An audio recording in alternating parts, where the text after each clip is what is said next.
Not every set uses it, but when it does, the consequences can be grave. It's time to go yard with the graveyard. One of the things, if you just study, Egyptian mythology and stuff, is they were obsessed with death. Death was a really big part of their culture, and so we knew that, okay, we had to somehow incorporate that. And so we knew the graveyard was going to be a component going in. We knew that from the earliest possibility that the graveyard had to matter in some way because death had to matter in some way. One of the really exciting moments was when we finally figured out what the embalm mechanic was going to be. We knew we wanted to capture this process of mummification because this is a thing that just fascinates people. The canopic jars and the weird hooks that they use to pull people's brains out through their noses and all this creepy, weird, morbid stuff. And it's these are the funerary rites of the Egyptians, and they were really serious about them. They were very Baroque, right? Temet is the King Tut analog here.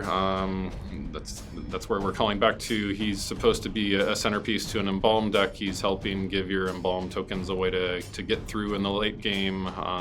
Certainly you can, of course, play this with other cards that generate tokens if you're more excited about those or have decks with tokens already, but he's supposed to be giving you some late game with all the mummies that you're bringing back from the grave.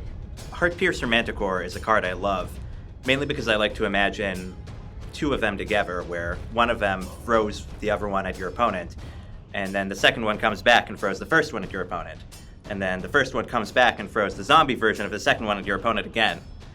Amonkhet's a fun place. We wanted the gameplay to match the sense of kind of the mechanics say, you kind of want to march your creatures to their death. There's a resource of creatures being in the graveyard. So you act a little bit differently because, for example, if I have something that I can bring back out, I'm more aggressive with it. It dying or me sacrificing it, that's okay because I know I can bring it back. When we are looking at graveyard cards and designing cards with mechanics like Embalm, which have the kind of inherent extra power of this is almost just two cards stapled together, there's a kind of careful balancing act between making cards that are satisfying to read and appear powerful when you first see them and cards that play powerfully. So in most cases, the mechanics here are not such that you're just trying to fill up your graveyard immediately with a bunch of cards.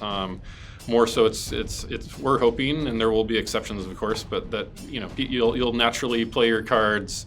You're gonna only be drawing a spell every other turn or so. Eventually, you run out of things that you can do usefully with your hand, and then it starts becoming, oh, look at, now that I've drawn these extra lands and have more mana, here are all these things that I can start doing with my graveyard that are just kind of freebies in a sense, in many cases you're getting cards that were already pretty effective on their own rates, and now now that I have 5 mana or 6 mana or whatever here, I can get this creature again effectively for free out of my graveyard by taking my turn to use that card out of my graveyard. Okay, so here's one of the cool things we did with Embalm is for every single creature, when you embalm it, there's a token, and what we did is every single creature has its own embalm token.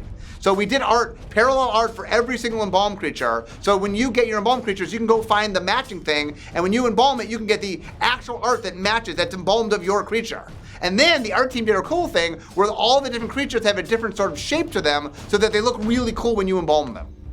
The idea for having separate tokens was mine, and I thought to myself, this is a tall order. A token specifically associated with one and no other cards is a lot to ask, and so I went to Jeremy Jarvis, who is the in charge of all the art direction for Magic, and was like, Jeremy, if you don't think this is a good idea, I'm not going to pursue it because this basically asks a lot of the art team, right? And he really liked the idea. And so we have both black zombies that live outside the gates and white zombies that live inside. And the reason we did that is we knew 2 blocks back, we had a zombie theme, and that had black and blue zombies. So what we wanted to do was have some overlap. So we gave you more black zombies and more zombie matter cards in black, so you can interconnect with that. But we also gave you something different. Now there's white zombies. So there's blue zombies and black zombies and white zombies, and you can mix and match and make whatever zombie deck you like. The idea for white mummies evolved somewhat organically. We knew that we could make white zombie-type creatures in this world because the mummification process sanctifies the dead.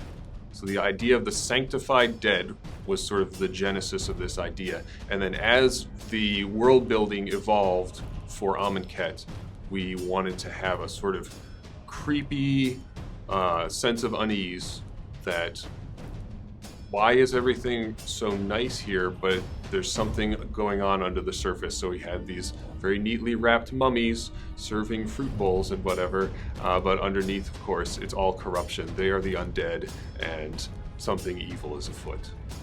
So one of the tricky things here was we wanted to have a graveyard component, but just 2 blocks earlier, we had Shadows of Innistrad, which also had a graveyard component. So one of the things we did is we tried to carve out slightly different spaces. So what Shadows did is what I call graveyard as a barometer, which is the graveyard as a place for resource to determine things. So if you look at what Shadows of Innistrad did, is it said, oh, what's in the graveyard? It sort of cared about the contents of the graveyard. But here, this is more about the graveyard as a resource. Like you actually have creatures that are in the graveyard that you can get out, and now they're gonna be mummies and you can fight with them. And so what we wanted to do was make it a very different feel, even though there's an interconnect. I mean, in Standard, there's 2 different blocks in Standard that care about the graveyard, but we want them to care about the graveyard just in different ways. The idea behind Aftermath originally was that we wanted something to sort of call back to Shadows over Innistrad, to sort of connect with that block and power up some of those cards. And so we thought about the idea, what if we had like split cards that were a sorcery on one side and an instant on the other, and we want, because then they would be 2 card types, just like an artifact creature is an artifact and a creature. It gets you to delirium a little faster. If we had a card that was an instant and a sorcery in your graveyard, that would make delirium power up faster. So that was our starting point with this mechanic, and we came upon the idea, well, this is a graveyard set. It's all about bringing things back from the dead. We have the embalm mechanic. What if there was a spell version of the embalm mechanic? Kind of like flashback. So it's a cross between flashback and split cards. And so we thought we could have a split card where you really wanted to go from one to the other. You want to do one first and then do the other one. So we had one half of the card you can cast from your hand, the other half you can only cast from your graveyard. Aftermath came out of us trying to explore what kind of new graveyard-based mechanics we could make. What we found is they let us tell very interesting stories. A card like Start to Finish tells a very different story depending on whether you look at just the start card, just the finish card, or them both together, in which case it's quite a sad story, unfortunately. My favorite of the Aftermath cards are ones where you very much have a setup and then a payoff. So a really good example is Mouth to Feed, where one turn I'm creating a hippo, and then the next turn I'm getting rewarded for having that hippo in the first place. But also you as my opponent have this ability to see the second half coming, and if you can respond, if you can kill off my big creatures, including that hippo, well, then you have a benefit, and that creates a really fun dynamic where we have something to fight over, and we have something to set up and then knock down, and I love the way those play out. We have at our disposal in R&D now a graphic designer who works for us, and that is a luxury that is wonderful.